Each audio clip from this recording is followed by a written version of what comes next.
Isang mapagpalang araw po sa ating lahat. Welcome to my YouTube channel. This is DJ Master. Ngayon, okay mga ka-DJ, nandito po tayo sa Binondo Church dito sa Chinatown, kung saan ay dinayo ko pa ang base sa ating nakalap na informasyon yung oldest restaurant in the Philippines po.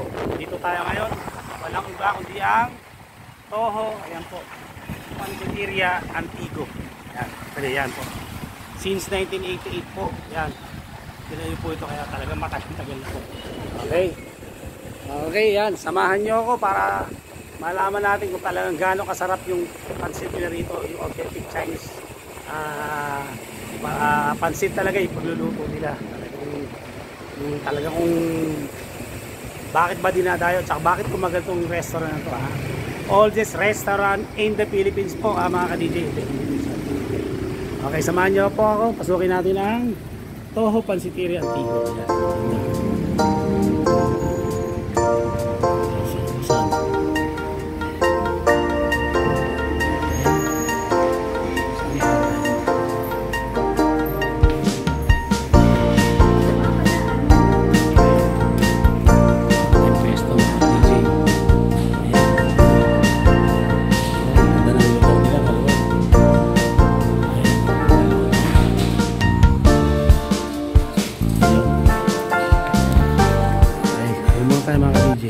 Mga ka-DJ, ito yung kanilang menu, yung kanilang pansit. Ito raw yung best seller nila, yung pansit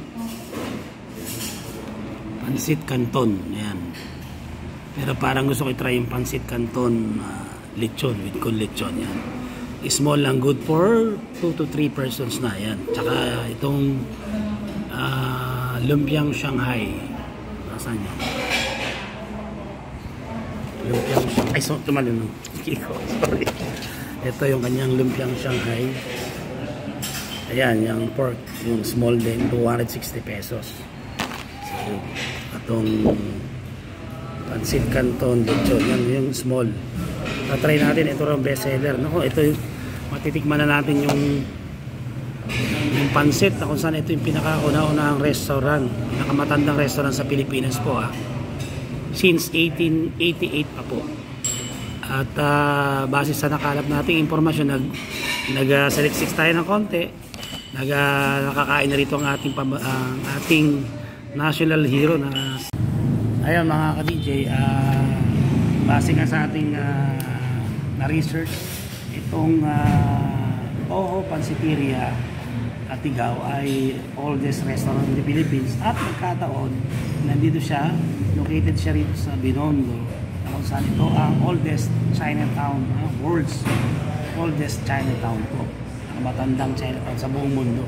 Kaya yun, excited na ako na matikman yung kanilang authentic na pansit canton, may halong lechon at yung kanyang lumpiang Shanghai. Ewan ko kung ano pa may order pang aking commander. Okay, samahan nyo ako hanggang dulo mga ka-DJ para i-review natin, para papaalam ko sa inyo kung ano yung masasabi natin dito sa mga pansit nila rito sa Toho Pansiteria Antigo. Okay mga ka-DJ, ang in-order natin ay pansit canton gisado at half fried chicken. By the way, matatagpuan nyo itong Toho Pansiteria Antigo dito sa Tomas Pinpin Street, sa Binondo po. Yan. So ang ginawa ko, pag pumasok ako ng Imping Street, tapos tsaka may kakananan ka dyan, yan, nadadaanan yung Binondo Church. Muna kami ng Jones Bridge, tapos Binondo Church, tapos kakanan ka papuntang Imping Street, tapos may ko kami rong kanan, Tomas Pinpin Street. Yan, tapos one way, iikot lang kayo para nakita yung itong ayun, nakalagay yun, the oldest restaurant in the Philippines. Talaga.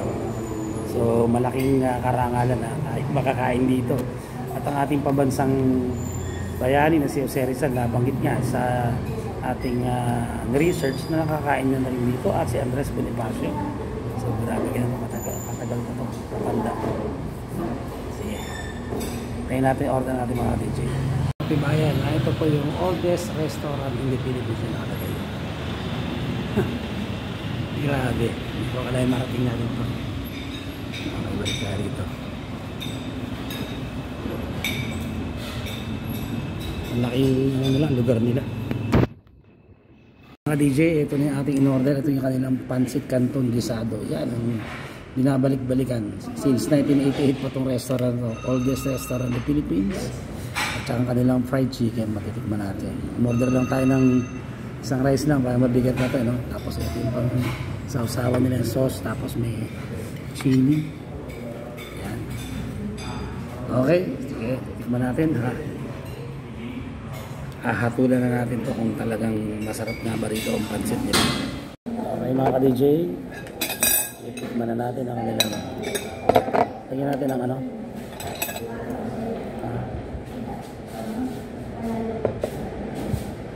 Madalas kasing kinakain namin yung pancit lokban. Ako muna. Tikman muna natin. Napaka saucy.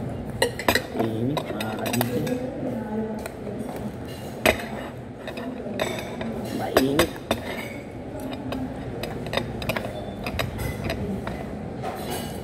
Init mga ka-DJ.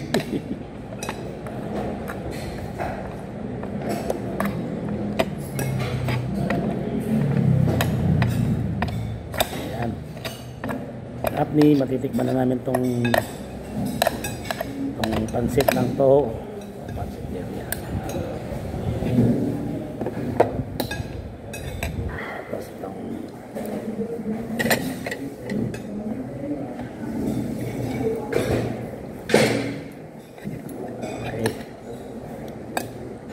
Mga DJ, para kung saan yung unang subo.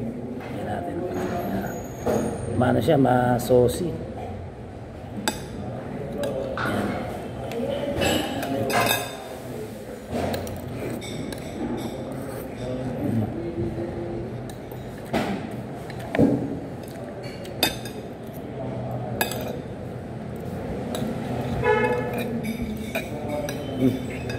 Isa pa.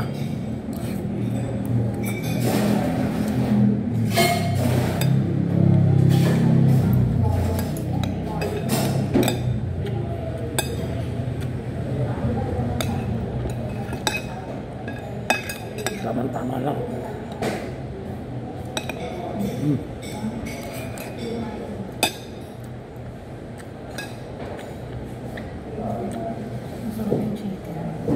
Yung chicken tikman natin mga DJ. Laki yung pancit. Tikman mo na yung pancit. Bigyan natin ang sauce yung chicken. Parang style mac siya, no?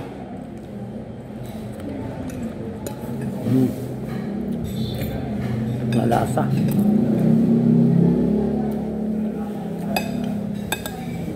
Okay.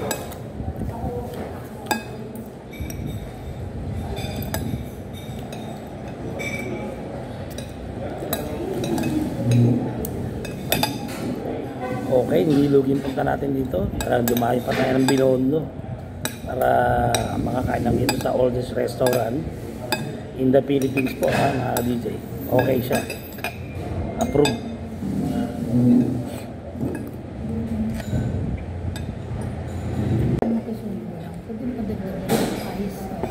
Okay, mga ka-DJ, titikman natin itong chicken. Itong chicken ng Topas na Tiria. Pero masarap siya.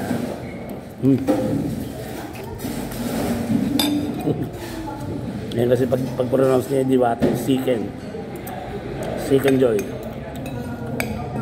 Beting kami sa kanin. Order pa, akala isang kanin lang. Hindi kami.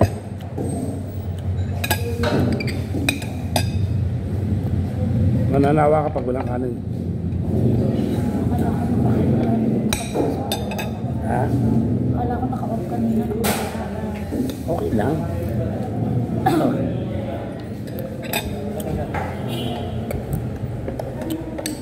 Tirahin natin yung pakpak.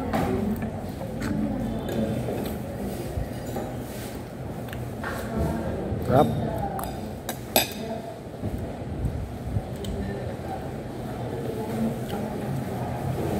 Para siyang ano, Max Fried Chicken style.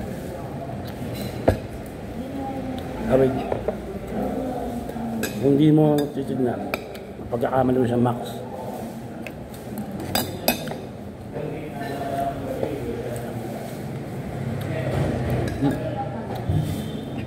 Okay.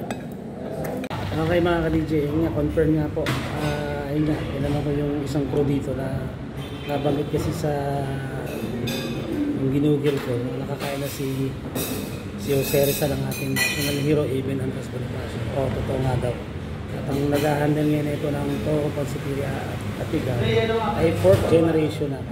Kasi since 1888, 4th generation. So yun lang yung trivia natin. Thank you. Mga DJ yun. I-re-rate na natin yung una yung pansit disado. Papakatotoo lang tayo. Siguro out of 10, bigyan ko siya ng 8 kasi sa sahog walang problema, hindi tinipid. Medyo malat lang ng bahagya lang. Pero itong chicken niya, i-rate ko siya out of 10. Perfecto 10. Tapos yung sauce niya, ang sarap. Bagay na bagay pag sinawsaw mo. Yun. Kaya pag nagawin kayo rito sa Binondo, try nyo na itong Toho Pansiteria at Tigwa. Hindi tayo magsisisi. Yan. Meron pa ba tayo ibang pupunta? Wala na. Wala na, no? Wala ka magpapadam?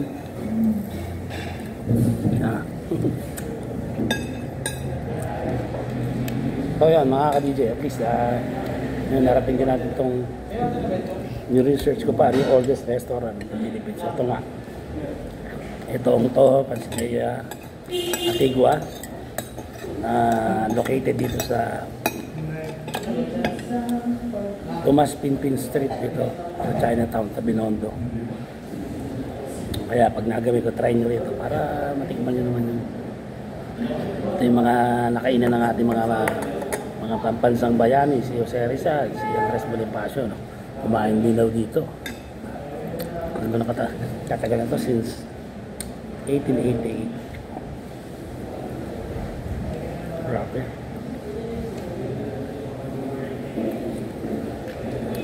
Tagal na. Ilang ano na?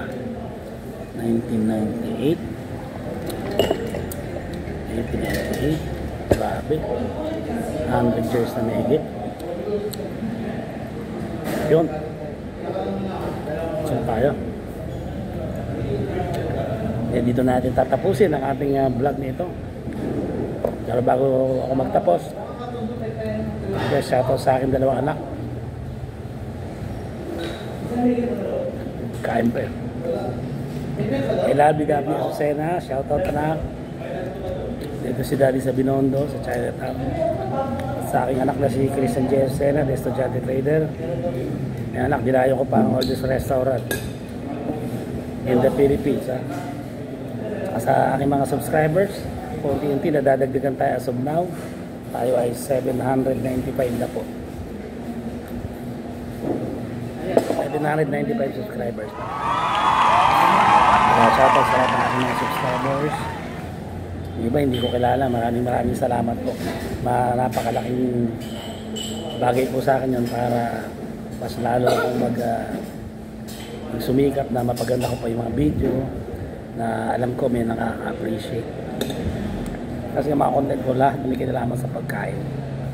Nagluluto tayo, hindi natayo natin yung mga masarap na kainan o sa iba't ibang lugar.